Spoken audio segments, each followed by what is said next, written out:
Yo, it's Dale. New Year in Counter-Strike has always been a bit different. No fireworks, no giant holiday banners, no Happy New Year player screens. Valve has never been big on flashy seasonal events, and yet almost every December something happens in CS. The funny part is that Valve almost never says, here's a New Year event. They just leave a few gifts under the tree and walk away. So today, let's calmly go through it, year by year, fact by fact. All the New Year bonuses Valve has given CS players over the years, from the 1.6 era all the way to CS2. No myths, no nostalgia goggles, just what actually happened.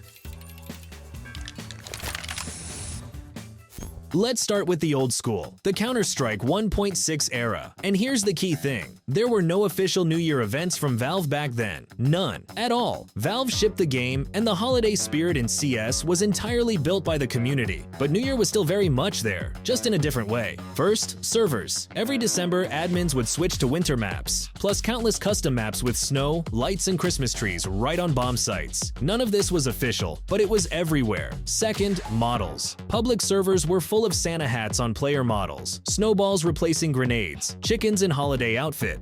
Pure community content, but it completely set the mood. And third, the tradition itself. December in 1.6 was always the time when player numbers went up, servers stayed full around the clock, people logged in just to play before New Year. Valve didn't step in at all. No gifts, no announcements. But that's where the core New Year tradition of CS was born. If developers stay quiet, the community will create the holiday itself.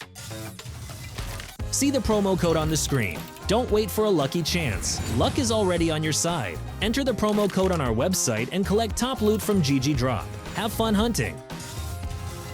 Next up, Counter-Strike, Source. And this is where the New Year atmosphere became more noticeable, even without official Valve-run events. Source brought the big change, a proper engine for visuals, and the community immediately took advantage of it. Winter version of maps stopped looking like simple reskins and started feeling like real snow-covered locations. Lighting, fog, colder tones, proper ambiance. Gameplay stayed the same, but the vibe changed completely. Valve still kept its distance. No official holiday events, no festive announcements. At most, there were Steam winter sales that indirectly affected CS Source. But an important shift happened here. Source was the first CS version where New Year stopped being just community improvisation. It started to feel like a natural part of the game's atmosphere, not because Valve declared it so, but because the engine finally allowed the community to do it properly. That's where the idea really settled in. In CS, holidays aren't events. They're a mood created by the servers and the players. And this is where things really start to change. The early CSGO era. With Go, Valve could no longer completely stay on the sidelines. New Year still wasn't a flashy holiday event, but for the first time, it became clearly connected to developer activity.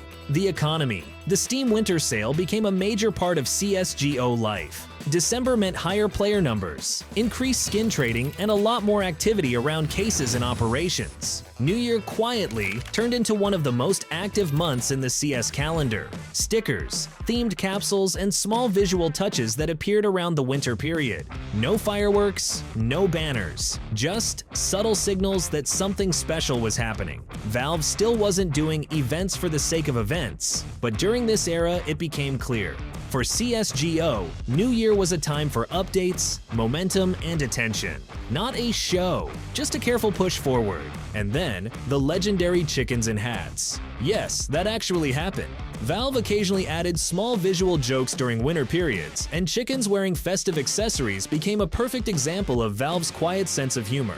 And of course, stickers. Winter capsules, holiday-themed stickers. Content released right around December that immediately became part of the in-game economy. New Year in CSGO always meant market movement, trading, case openings, and endless discussions about drops. That's the key point. Valve never officially said, here's a New Year event. But if you look at the facts, CSGO turned New Year into a time when something new almost always happened. Quietly, but consistently. There's also the economic side of New Year in Counter-Strike, because the holidays are felt not just in gameplay, but in wallets too. December has almost always been one of the hottest months in CSGO. Player numbers go up, people are on holidays, old players return, others log in, just to relive the game for a bit. And when player numbers rise, the market comes alive. Valve clearly understands this. They never say it out loud, but the timing tells the story. The end of the year is the perfect moment to quietly drop content and give the game an extra push. So New Year in CS isn't just about vibes and memes. It's also the period when the entire ecosystem runs at full speed. Now let's talk about the present, CS2 and New Year. For a lot of players, the first reaction was simple. Where's the holiday? Compared to CSGO, Valve went extremely quiet. No winter operations, no snow modes, no flashy events. But if you look at the facts, Valve didn't ignore New Year. They just changed the approach. Instead of visual bonuses, they focused on technical updates, end-of-year patches, balance tweaks, bug fixes, UI changes. Nothing flashy, but things that actually affect how the game plays. The community noticed. Some were disappointed. It used to be more fun. Others said they'd rather have a stable CS2 than chickens in hats and broken matchmaking. That's very on brand for Valve. In CS2, New Year isn't about decorations. It's about preparing the game for the year ahead. No fireworks, no promises, just groundwork. Fair to say CS2 is still forming its New Year traditions. This raises a simple question. Why does Valve handle New Year in CS this way at all? Because Valve has always followed one principle. The game comes before the show. They never chased calendar-based events or tried to turn Counter-Strike into a holiday festival. Instead, they left room for players to create the atmosphere themselves. That's where the minimalism comes from. No banners, no daily gifts, no mandatory activities. If content drops, it's not because there's a holiday, it's because it's ready. That approach can be frustrating, especially when you look at other games packed with seasonal events and free rewards. But Valve's logic is different. Less noise, longer life for the core game. And that's why New Year in CS always felt unique. Not like a scheduled event, but like part of the game's natural rhythm. Sometimes through snow maps, sometimes through operations, sometimes just through a spike in player activity and that familiar December vibe. Valve doesn't tell you to celebrate, it simply doesn't get in the way of it. And this is where a bit of irony is unavoidable, because from the outside, New Year in CS looks something like this. Valve announces nothing, promises nothing, advertises nothing, and yet players still find reasons to enjoy it.